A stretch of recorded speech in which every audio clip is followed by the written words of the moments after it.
I thank the member for Blair.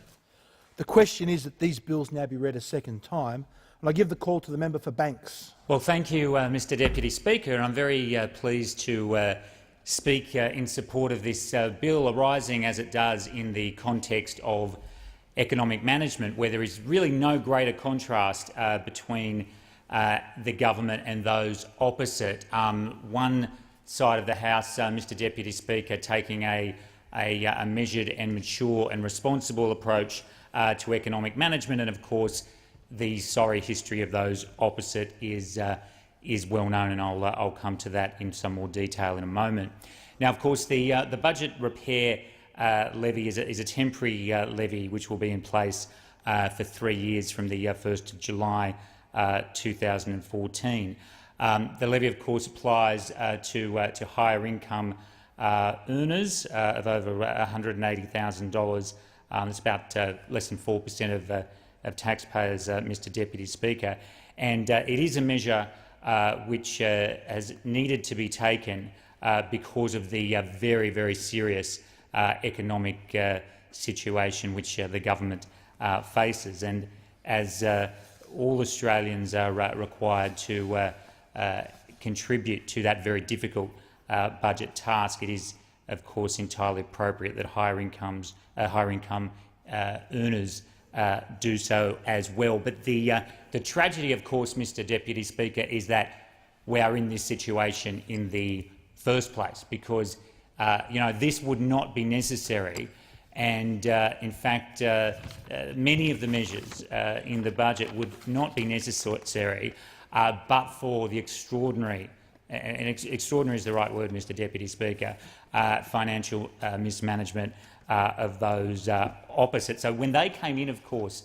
Mr Deputy Speaker, after a long era of sensible, mature economic management, there was about $50 billion in the bank. And you would think, as an incoming government, your first instinct would be to protect that asset, Mr Deputy Speaker. I mean, obviously that's what you do in real life, so to speak. That's what you do in a business. That's what you do in a household.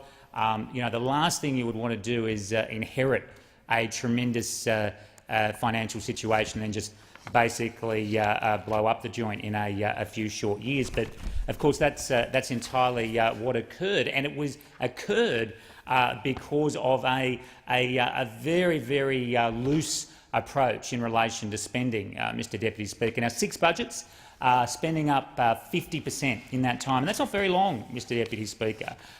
6 years, 50%. Of course, inflation was dramatically lower than 50% in that period. So in real terms, a huge increase. And what they did as well, Mr Deputy Speaker, is they left us with this horrendous debt situation of $200 billion of debt, but they left us also with a very, very bad trajectory, Mr Deputy Speaker.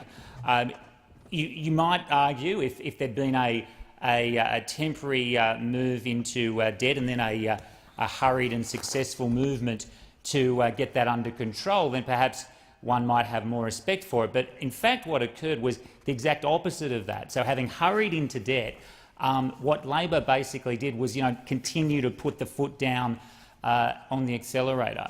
So more and more spending, a complete lack of regard for respect for taxpayers' money, and so much so, Mr Deputy Speaker, that the OECD's forecast for Australia at a steady state, well, steady state is probably not the right terminology, Mr Deputy Speaker, but Australia, on the trajectory provided by the previous government, would have had the fastest growth in the OECD between 2012 and 2018.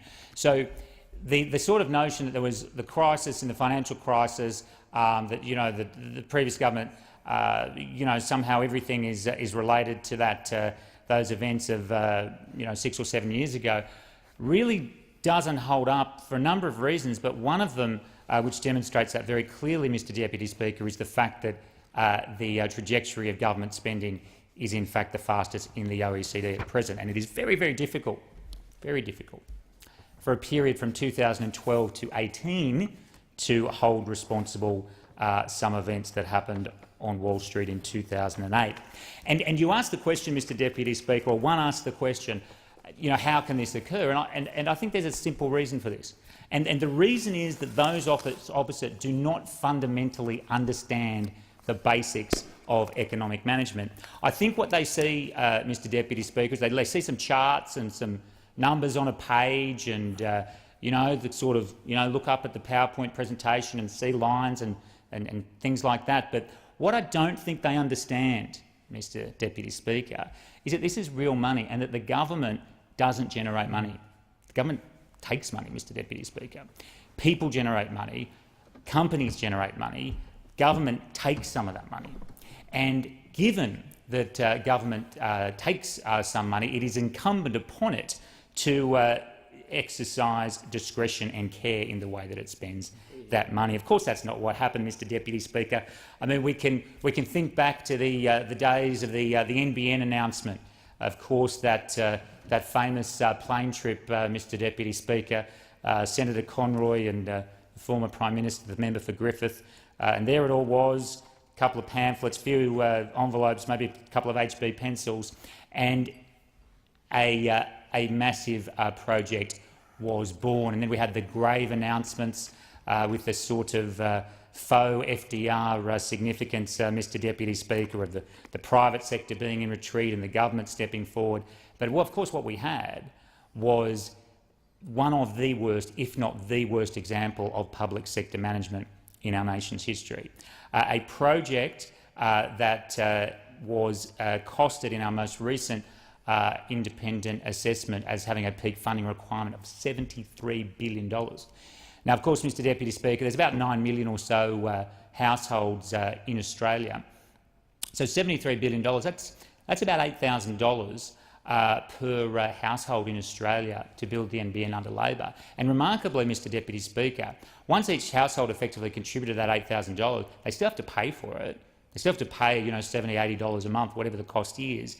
So, $8,000 to build it and then a requirement to pay for it on an ongoing basis, and a lack of operational management and a lack of really, a hand on the steering wheel, which is really quite frightening to behold. We saw the same thing, of course, in border protection, Mr Deputy Speaker, and the humanitarian arguments with which that matter was put were, of course, not good for humanitarian purposes at all, as we know, and was certainly not good for economic outcomes for the nation, with a massive budget blowout of $11 billion. So we're now in this position, Mr Deputy Speaker, where we have to fix up the mess. And that's what we say, Mr Speaker, and that's exactly right. It's $1 billion of interest every month. Another way of thinking about that is $35 million every day.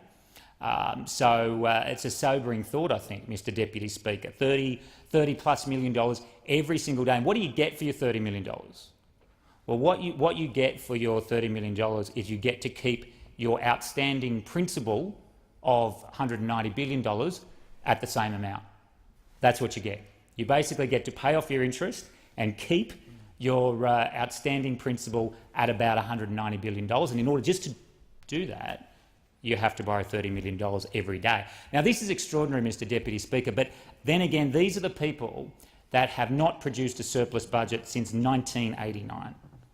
Now, Mr Deputy Speaker, you don't need me to tell you that 1989 was a very long time ago, 25 years ago, and it was a different nation then. And Labor, 1989, 90, 91, 92, 93, 94, 95, 96, 07, 08, 9, 10, 11, 12, and 13 deficits as far as the eye can see. Now, if it just happened once or twice, Mr Deputy Speaker, you might understand it. But over such a long period of time, way back to 1989, that's just a way of life. And, Mr Speaker, cast your eye back to 1989. It's a very long time ago. Kylie and Jason were still doing duets in 1989, Mr Deputy Speaker. There were some fantastic movies in that year, Mr Deputy Speaker. Bill and Ted's Excellent Adventure, Weekend at Bernie's. Ivan Lendl won the Australian Open, Mr Deputy Speaker, and as you know, he's much more of a coach these days than an active participant. And Cher, of course, released If I Could Turn Back Time, which no doubt is something that Labor thinks of when it considers its legacy of economic management in recent decades. So the notion that Labor could provide any sort of guidance, any sort of perhaps an academic thesis from the member for Fraser, or a sort of pocketbook guide from the member for McMahon. The notion that these sorts of arguments could be treated with any respect at all is obviously quite laughable, given this extraordinarily poor result that we have seen since the late 80s. So, Mr Deputy Speaker, we are taking a very responsible approach in this budget. We are reining in spending where it's appropriate to do so. We're doing it in a responsible way so that we can fund investment for the future, and so we can get our debt burden under control. But we do need to remember, Mr Deputy Speaker, we need to bust some myths perpetrated by those on the other side about the measures in the budget. I mean, hospital spending, Mr Speaker, next 4 years, within that envelope of responsible economic management, we are able to increase hospital spending by 40%. Now, Mr Deputy Speaker, you hear these cuts, billions of dollars of cuts supposedly, so that say those opposite. But we're actually increasing hospital spending by 40% in 4 years. Now, Mr Deputy Speaker, you know the small business community better than anyone, and if you're in small business, or in big business indeed, and you were told that your revenue was going to increase in the next 4 years by 40%, you would think that was a very substantial increase, which of course it is. School spending up 34% in the next 4 years, and at $1.2 billion more than Labor was going to put in. We know that pensions are going up every single year, despite the scaremongering, and I was very pleased to be able to ask the Minister for Social Services about that important topic this afternoon. And of course, universities, important measures in deregulation, Mr Deputy Speaker, which will allow universities to be their best. Importantly, though, Mr Deputy Speaker, we're actually expanding the number of students who can get access to the HELP debt system by about 80,000 people.